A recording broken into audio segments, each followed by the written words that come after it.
And first, I want to start with the question like, what's the story behind your Australia Decides song and like history?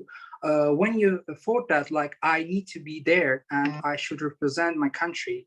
Yeah, I mean, Eurovision has been my biggest dream since I was a very little kid. It's been kind of the big dream in the back of my mind, and it's been the thing that or the event that I've been aiming towards since the very start. So I guess the reason why I'm doing it is because I've wanted to for so long. But the song I is called Not the Same, and I wrote it a very, very long time ago. I actually sent it to myself on Facebook once upon a time, and it was more of a message to myself. And it wasn't quite the song that it is today, but the verses of my song are all the same as what was written to that I wrote to myself back on Facebook. And then maybe when I turned about 18 or 19, I decided to turn that into a song. And then I guess you could say from saying that the song's very personal, and it's more of a singing my diary to people. It's very a very personal song, and I never really thought it would be the Eurovision song. But I mean, after discussing song choices and sending songs back and forth, this one felt like the right fit. It was the most honest. It was the most reflective of not only why I want to do Eurovision, but I think it also had the right ideas of what I wanted my song to be. Great history, and we're glad that you chose like this song is there, and everybody loves this song. I hear a lot of good things about your song in Azerbaijan. They just love it and wish you luck there. And is who are you getting, like do you have anyone like you're getting inspired from, like artist or someone you're getting inspired from or not? I mean, stylistically, I get a lot of my inspiration from very big designers like Alexander McQueen or Jean-Baptiste Valli, the designers that really step out of the box in the fashion world. But I guess in music has been a lot of Eurovision artists, but Amy Winehouse away from Eurovision, Adele, Lady Gaga, but I've really fallen in love with Barbara Pravi from France, and Duncan Lawrence was a big inspiration. The winner from Portugal, Salvador. I'm very inspired musically by what Eurovision brings every single year. Great. And like you're saying that you're gonna win this Eurovision Decides and go to the Eurovision Song Contest. What's your motivation? Like, what's your feeling right now?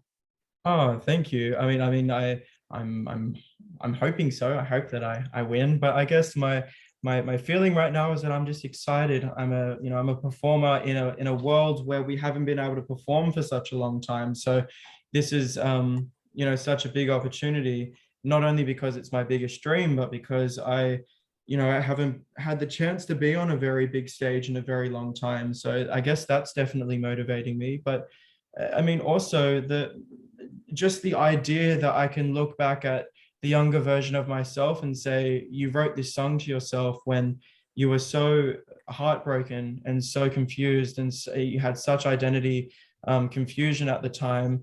And now, only 5 or 6 years later, you're about to take that message that you wrote to yourself and sing it on a global stage in Italy. That's I guess the most motivating thing I could ever have in my life. That's so exciting. So that's definitely pushing me to do my absolute best and take this one, win Australia Decides.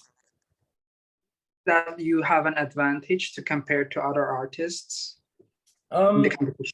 I mean, everyone that's performing is extremely and exceptionally talented, and there's a lot of artists on this show that are competing that have a lot of support as well, and a lot of experience. So I mean, in ways I definitely have advantages, but then in other ways, I mean, I'm an independent artist. I don't have a label or a massive team of creatives doing a lot of the work for me. I do it all myself with the very, very small team that I have here. But we work very hard to make it look as professional and as expensive as a label artist. So I mean, if my advantages are that I've worked my butt off to do what I do today independently, then sure, I guess I have got advantages.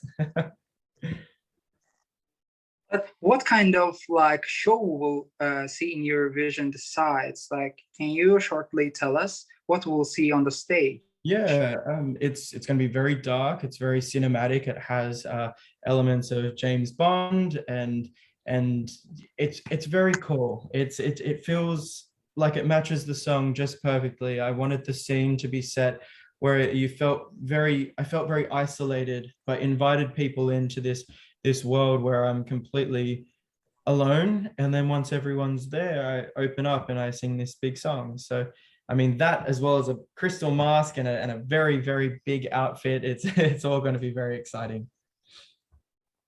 Excited to see you on the stage. Me too. Yeah. What track do you think that you should represent Australia in Eurovision? What should represent? Sorry. What triggered you to think that you should represent Australia at Eurovision? I guess just the idea that if you know, again, the fact that I've wanted to do Eurovision all my life, and I mean, I'm Australian. I would love to represent Australia. This is step one. I can't, you know, go ahead and fulfill my dream without doing step one. So I guess that was definitely the main motivation and the trigger to get in. And we'll say that you won this Eurovision Decides, and on May you will going to Turin, Italy. What kind of are you like going? You are saying to yourself that if I will go to the Italy, I will win the contest, or you just like think that it will be great something. What's your thought about this? If you will win the Eurovision Decides and go to Italy? I want to win. I mean, it would be incredible. I mean, I know that there is a lot of I guess Eurovision political talk of Australia not winning, but it's possible.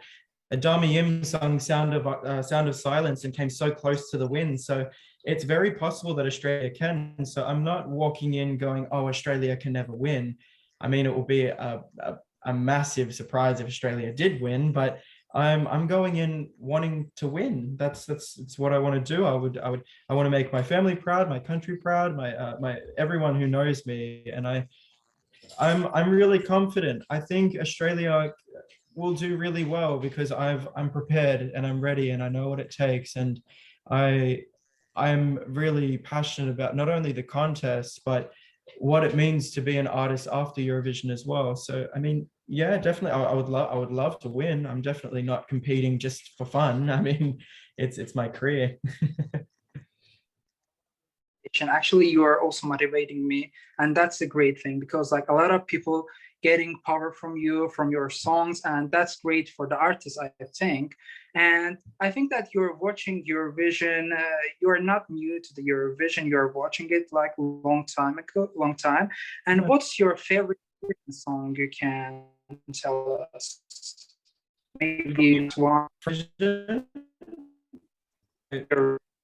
My favorite is probably Voila by Barbara Pravi from France. She is my favorite performer to ever step on the stage. I was so in awe of everything that she did and what she brought, and just she was very strong in who she was, what she believed in, and what the song was supposed to sound like. And that was a very big inspiration to me writing my song. What's your favorite Australian entry in Eurovision? Probably Sound of Silence by Dami Yim. But I also really loved Kate Miller-Heidke on the with Zero Gravity. Do you remember that one where she was flying? And I loved that. And did you had any chance to watch some of like Azerbaijani entries in Eurovision? And if you had chance to watch, do you have any favorite Azerbaijani entries in Eurovision? I watch every year, and I am a diehard Eurovision fan that is absolutely obsessed and in love with the ones that I love that win every year. So I mean, I'm in love with everyone that represents. I don't have any favorites in particular, but I know that you know, your country always brings forward a very strong song. And I mean, everyone's always talking about what you guys are going to bring, because, you know, there's big dance anthems a lot of the time. It's always very exciting. So